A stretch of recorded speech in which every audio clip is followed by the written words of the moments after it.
Alors aujourd'hui, nous avons Tim Wewell de la BBC avec nous. Donc nous sommes en contact depuis 2-3 semaines. Donc le collectif Zéro Chlordécone, Zéro Poison. Donc il est arrivé effectivement chez nous depuis vendredi. On a commencé différents reportages avec Tim. Donc il faut savoir que le côté international est une bonne chose. C'est-à-dire il y a quelqu'un qui vient de l'Angleterre, la chaîne BBC, qui prouve que BBC s'intéresse l'international, s'intéresse à ce qui se passe en Martinique. C'est-à-dire l'empoisonnement, le génocide par chlordécone, il s'intéresse.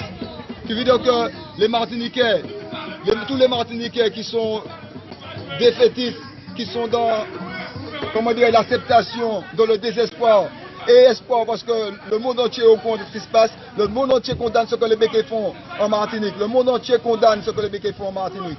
Alors le monsieur là qui vient de la BBC, je vous laisse. Ah merci. Il s'appelle donc Tim Wewell. Tim, voilà. Et il vient et il a fait le voyage pour venir jusqu'ici, pour pouvoir se mobiliser et pour pouvoir voir aussi notre avis, savoir comment dirais-je, qu'on ressent ça et comment on vit ça en Martinique. Alors nous on vit ça comme un désastre, c'est un fléau, c'est un génocide, une extermination, une guerre biologique, une guerre chimique qu'on est en train de nous faire en Martinique. Alors c'est très important que le monde entier sache que ce qui se passe en Martinique et que c'est notre droit à la vie et notre droit à la justice, que le monde entier sache aussi qu'on n'a pas fait depuis 2007, et que jusqu'à maintenant on n'a pas fait depuis 2007 et que rien n'a été fait. Les coupables n'ont pas été inquiétés, les malfaiteurs n'ont pas été inquiétés, les assassins n'ont pas été inquiétés. Et que c'est nous, le peuple, là, les défenseurs, les garants, les protecteurs de la vie, que nous sommes, qu'on arrête et qu'on punit. Alors, pour dire au monde entier que notre droit à la vie n'est pas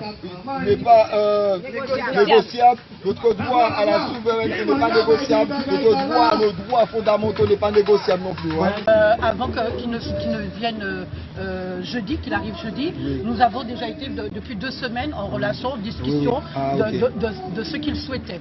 Donc son souhait, effectivement, c'est quoi? C'est de faire le lien entre le problème du chlordécone et surtout l'histoire de notre pays. C'est-à-dire tout ce que la Martinique a déjà subi, c'est-à-dire depuis même avant 1848, après 1848, pendant en fait tout ce lien. Donc nous on l'a mis en fait en lien avec différentes personnes, des avocats, des personnes qui ont été aussi arrêtées, dont effectivement la maman de Kezia, donc Madri. On l'a mis aussi en lien avec des avocats, des personnes malades. Enfin, il y a eu vraiment, et puis en lien aussi avec Dr Georges Pellage, donc en lien aussi avec l'historienne dont on doit parler, c'est Isis, parce que c'est ce dont il voulait aussi parler, Isis Labo Cabera. Donc il doit avoir toutes ces personnes, il a déjà commencé à avoir des personnes depuis hier et continue aujourd'hui aussi. Notre principal objectif quand on fait ce genre d'action sur le terrain de blocage, c'est d'attirer l'attention sur des problématiques très précises.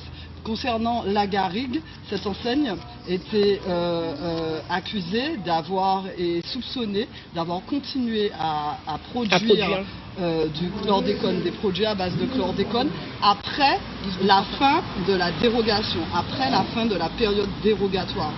Donc ça veut dire que après la fin de la période dérogatoire, pendant la période dérogatoire, qui était censée permettre à ces personnes-là d'écouler leur stock, eh bien, il y a eu une continuité de la production. Et la production, elle a continué aussi, elle a perduré après la fin de la période dérogatoire. Donc on est complètement dans l'interdit et dans l'illégalité. Ça a déjà été montré par une enquête administrative qui a eu lieu, l'enquête parlementaire. Mais maintenant, nous voulons des procédures pénales. Nous voulons vraiment qu'il y ait une justice et qu'il y ait l'application de la loi qui soit faite pour ces personnes-là qui sont soupçonnées d'avoir continué à produire. Donc c'est vraiment, la Garrigue, c'est un symbole, c'est symbolique, et il s'agit vraiment d'attirer l'attention sur cette enseigne qui aurait participé à la production de chlordécone longtemps après la fin des autorisations. Alors longtemps après, c'est entre 93 et voire 2002. Donc c'est vraiment longtemps après. Voilà. Parce que la fin des dérogations finissait en 93 et en 2002, cette molécule continuait à circuler. Il y a eu une enquête aussi qui a été faite dans la commission d'enquête que notre chimie menait. Il y a Éric Godard a dénoncé certains faits. Et il a été trouvé aussi des lieux où il stockait ce produit. Maintenant, il y a aussi des lieux d'enfouissement. Donc il faut en parler parce que l'année dernière, nous avons emmené effectivement une chaîne télévisée. C'est passé parce que en fait c'était mis au mois de février. C'est un peu passé à l'as parce qu'il y avait eu le problème du Covid-19. Mais ils ont fait une émission effectivement par rapport aux lieux d'enfouissement. On a pu les amener sur des lieux d'enfouissement.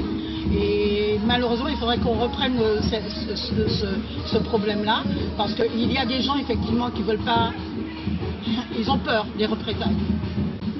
Donc ils nous ont emmenés, c'est des gens vraiment qui ont participé largement à l'enfouissement. Ce sont des ouvriers, mais en plus ce sont aussi des responsables. Donc ils nous ont emmenés sur ces lieux d'enfouissement. Il y en a plusieurs. Et simplement, ils ont... D'enfouissement ? Oui, d'enfouissement de stock. De stock. C'est-à-dire que les produits, on les a mis sous terre.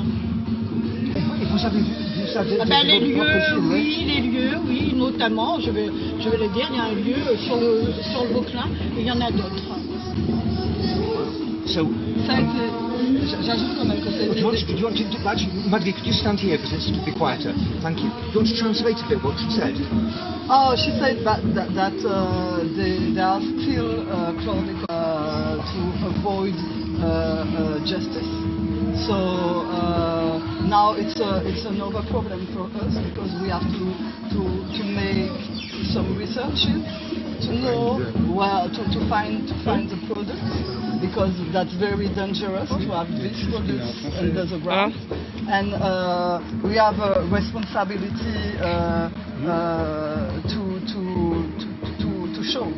And who has seen these secret stockpiles? Les Français, Madine. Oui, français. What? Can you repeat? Yeah, who has people have seen these secret stockpiles of Corbica? Yes, several times. Alors, est-ce qu'on a vu les stocks? Oui, on les a vus. Et de toutes les façons, c'était déjà dénoncé par un avocat. Can you tell me in English though afterwards? Yeah. Yeah. This fact has been showed by attorney called Durimel, and Maître Durimel show from Guadeloupe told us about this fact, that there is still now some products inside the ground.